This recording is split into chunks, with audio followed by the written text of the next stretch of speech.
the Bronx Bull, the Raging Bull. Let's hear for the great Jake LaMotta, ladies and gentlemen.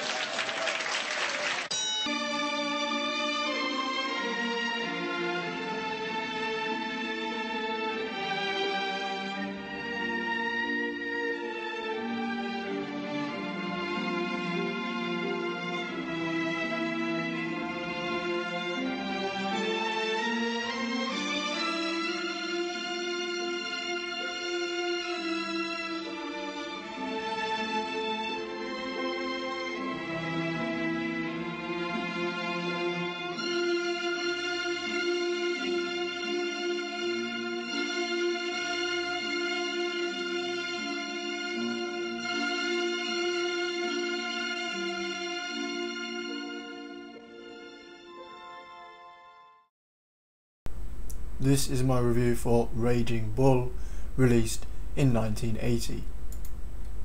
Just like Taxi Driver, Raging Bull is one of those movies I didn't really like on first viewing. With Taxi Driver I just found it depressing. With Raging Bull it was a mix of depressing and boring. I just didn't care for the characters at first viewing. Though I will state, when I first viewed Raging Bull I was younger and I hadn't really started broadening my viewing movie-wise. However, a few months back I rewatched it. In my filmmaking class we had to pick genres out of a hat for our second film, and I got character study, so I decided to rewatch Raging Bull because even though I wasn't the biggest fan, I did know it was a solid example of a character study film. This time my opinion of the film went up a lot. To start, the visuals of the film are fantastic. I love the black and white style. The movie is hard to watch at times. It's got themes of violence, obviously being a boxing movie, but also domestic violence. De Niro gives a brilliant performance, one I was able to appreciate more the second time round, playing this difficult, conflicted character.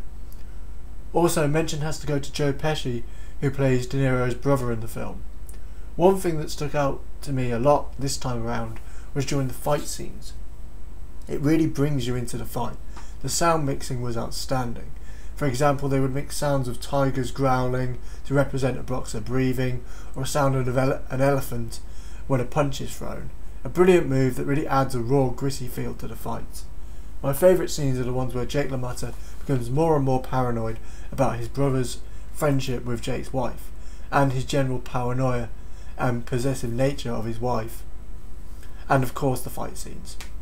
All in all, I'm so glad I revisited this film. It's a great character study of a very complicated man working in a brutal sport.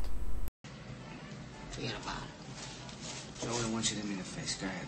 God, take it back. I said forget about it. I ain't doing it.